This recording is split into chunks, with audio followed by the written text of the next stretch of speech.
You know, one thing you can say about the business that I'm in, it's rarely boring. I run into different situations every day. There's a fun one. I've got this pistache, Chinese pistache, Pistachia chinensis, and it's split all the way down to here. Now there's an overall view of the tree. You can see the wind is starting to move a little bit. So the wind is starting to pick up just a little bit here. Doesn't take much for me to move it to see the movement down there. What other books right here? Oh my gosh, how appropriate is that? If you sneeze, I am the Lorax. I speak for the trees. I speak for the trees have no tongues. And I'm asking you, sir, at the top of my lungs.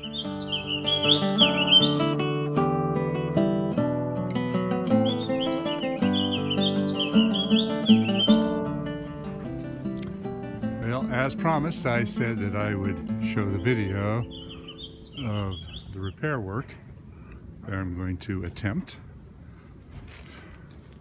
I'm still thinking this one through, and as you can see, the split on this tree goes all the way down to within about a foot of the ground.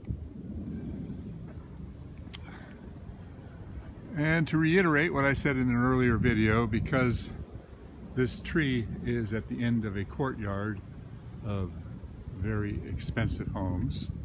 Believe it or not, these are $1 million homes, million plus. The guy said that that one in the corner sold for $1.2 million. And there's about 15, if you count down to the end of the block, it's about 20 homes. Okay, so the first thing I'm going to do is I'm going to put this ratchet strap up here and try and ratchet it back and see if I can close it somewhat that way. I have a rope at the top of the tree to keep it from falling apart, but let's see what the ratchet does.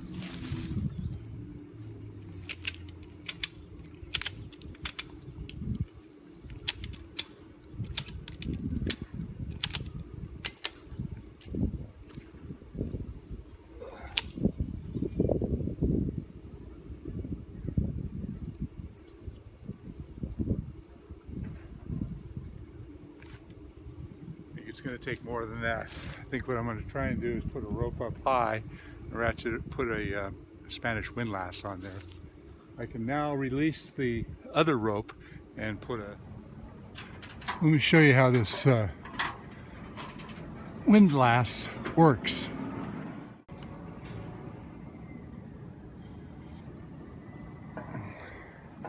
Okay, using a rope that you don't really care about, you twist and twist and twist and twist, and it puts a lot of pressure on it.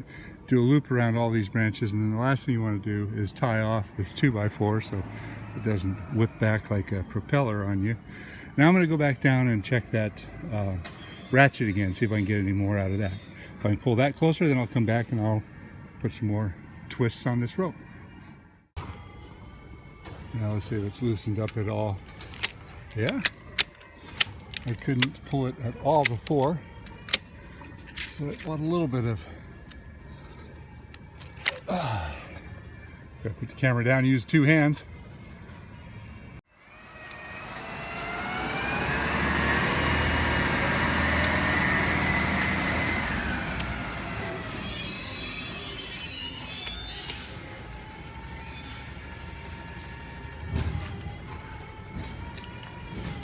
That's about all I got.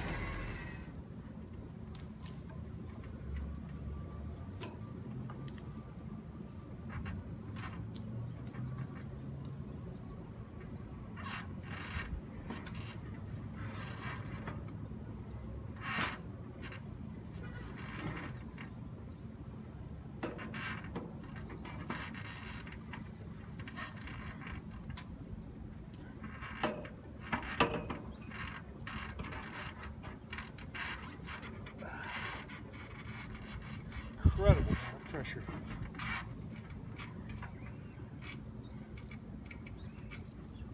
Here's where you got to be really careful.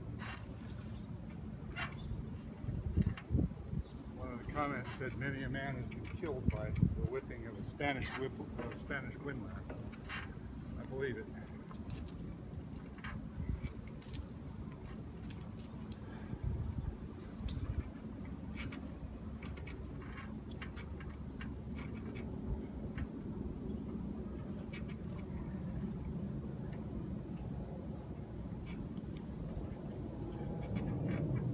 Okay.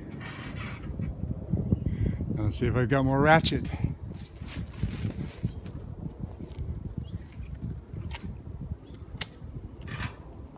A little bit, but it's getting there. Ah.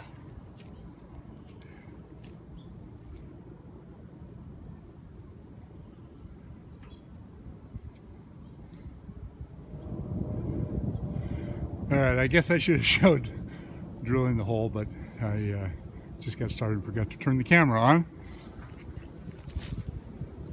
Went all the way through.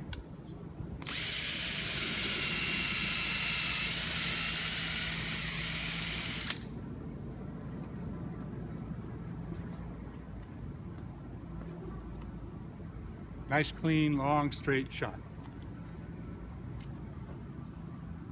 1/2-inch threaded rod.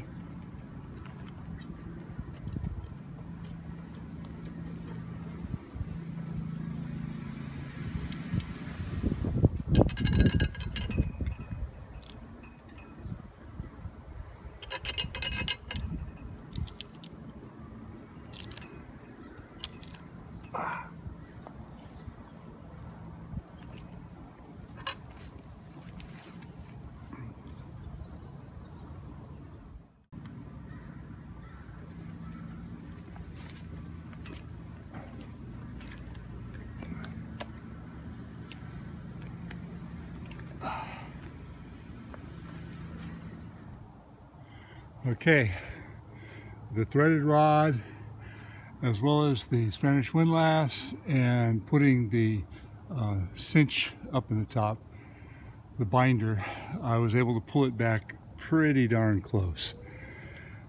I've reached a point where I can't go much further. You can still see a little bit of daylight through here, but it's been like that for a long time, and I think that's about as good as I can get. So the last thing I got to do is cut this off with a hacksaw. You can see both sides are embedded in the wood pretty good.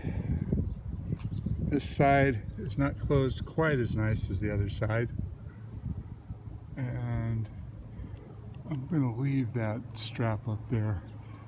The purpose of the strap is if we get a really good windstorm, the thing does this, then it's going to be twisting. And if it twists on this, that could be kind of hard. I suppose I could come back in here and do a series of small cables. I just don't know if it's worth the effort for the tree. We'll have to check this once a year. We come out here and trim the trees anyway. Check it, loosen it up, and readjust it.